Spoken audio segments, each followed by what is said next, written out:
네, 안녕하세요 여러분.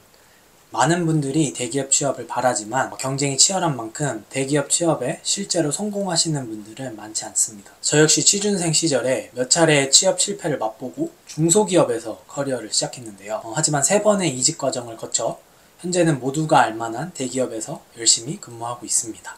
그래서 오늘은 제 경험들을 바탕으로 대기업에 취업할 수 있는 가장 현실적인 방안 딱 2가지에 대해서 간략하게 얘기해 볼까 해요. 바로 본론으로 들어가겠습니다.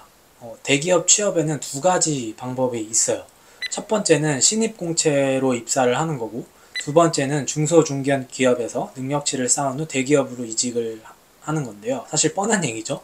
자, 그렇다면 어떻게 대기업 신입 공채로 입사할 수 있을까요? 사실 대기업 취업은 지원자의 스펙과 경험, 그리고 인간적인 매력이 다 다르기 때문에 그 누구도 취업을 장담할 수 없다고 생각해요. 시중에 대기업 인적성이나 면접, 이력서 작성 노하우 등에 대한 강의나 컨설팅 같은 게 참 많은데요. 이런 기술적인 측면은 교육과 연습을 통해 충분히 개발하고 향상시킬 수 있어요. 그래서 저는 이런 기술적인 노하우보다도 대기업에 취업하기 위해 어떤 마음가짐과 태도를 가져야 하는지에 대해 말씀을 드리고 싶어요. 결론부터 말씀드리면 최소 1년 정도는 남들이 다 가고 싶어하는 대기업, 다시 말해 크고 좋은 회사에 취직하기 위해 후회 없이 도전해 보실 것을 추천드려요. 제가 제 취준생 시절을 되돌아보면 한 가지 후회되는 게 있는데 충분히 도전하지 못했다는 거예요. 대학생 시절에 저는 최대한 빠르게 경제적 독립이 하고 싶었고 거기에 너무 몰두되어 있었어요.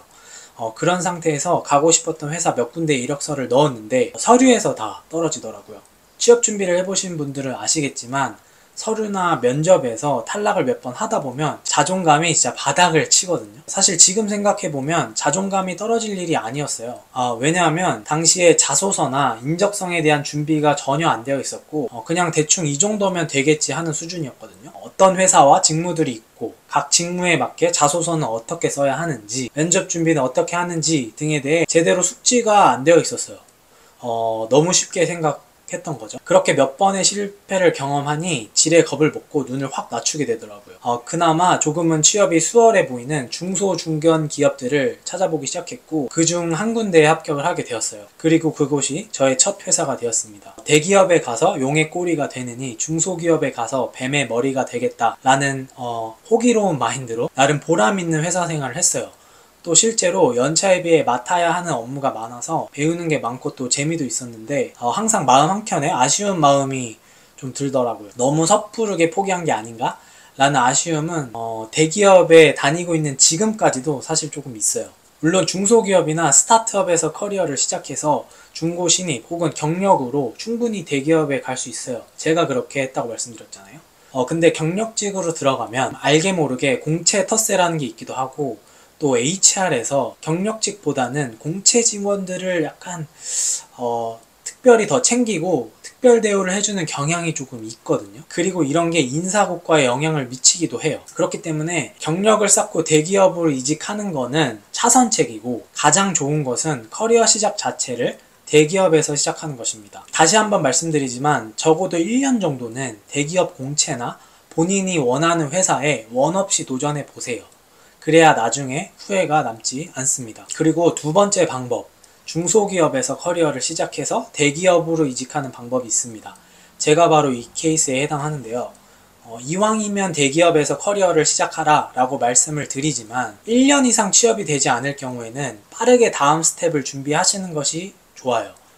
취업 준비가 1년 이상 늘어지게 되면 지원자 본인이 힘들어요. 정신적으로도 금전적으로도 많이 힘드실 거예요. 그리고 무엇보다 기업들은 무경력 기간이 긴 지원자들을 좋아하지 않아요. 그렇기 때문에 중소기업에서 빠르게 커리어를 시작해서 경험을 쌓고 중고 신입이든 경력직이든 원하는 회사로의 스텝업을 준비하는 것도 아주 현명한 방법이 될 수 있다 라고 말씀드리는 거예요. 회사를 직접 다니면서 직무에 대한 직접적인 경험을 쌓는 것이 학생 신분에서 취준을 1년 더 하는 것보다 훨씬 더 영양가가 높을 수밖에 없어요. 밖에서 어림짐작하는 회사 생활과 현실은 완전히 다르기 때문이에요.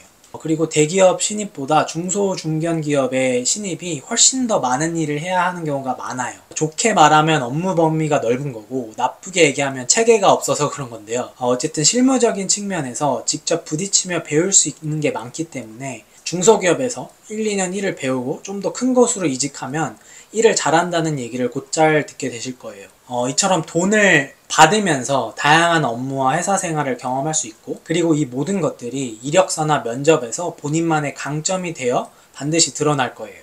그렇기 때문에 다이렉트로 대기업에 가는 것보다 오히려 한번 이렇게 거쳐서 가는 게 조금 더 쉬운 길이 될 수 있습니다. 대학교 반수하는 것과 비슷하다고 생각하시면 될 것 같아요.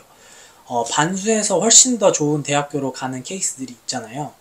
마찬가지라고 생각합니다.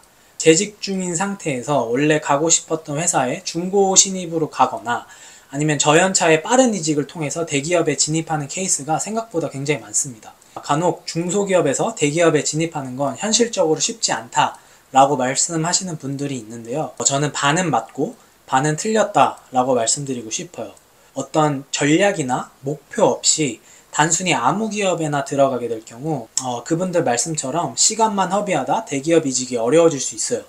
어디든 취업을 해서 월급을 받다 보면 안주하게 되거든요. 퇴근하고 나면 지쳐서 아무것도 하기 싫어지고요. 그렇게 허송세월하다 눈 깜짝할 새에 2, 3년, 4, 5년이 지나버려요. 그리고는 퇴사할 거라고 말만 하는 퇴사무새가 됩니다.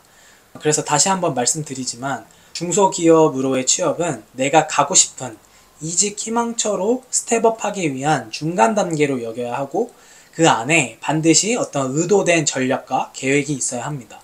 그러면 높은 확률로 대기업 취업에 성공할 수 있다고 자신있게 말씀드립니다. 지금까지 대기업에 갈 수 있는 가장 대표적인 두 가지 케이스를 말씀드렸어요. 대기업에서 커리어를 시작하는 게 가장 좋겠지만 저는 조금 작은 회사에서 출발하는 것도 충분히 좋은 옵션이 될 수 있다는 걸 말씀드리고 싶어요. 그 이유에 대해서는 앞에서 말씀을 드렸고, 가장 중요한 건 전략과 계획이라는 점 다시 한번 강조하겠습니다. 현재 취업에 어려움을 겪고 있는 취준생 분들이나 대기업으로의 이직을 원하지만 그 방법을 모르는 직장인 분들은 고민이 깊으실 거예요. 저 역시 그랬었고요. 이러한 분들을 위해서 제가 커리어 진단 체크리스트라는 걸 한번 만들어 봤고요. 이걸 무료로 공유해 드리고 있어요.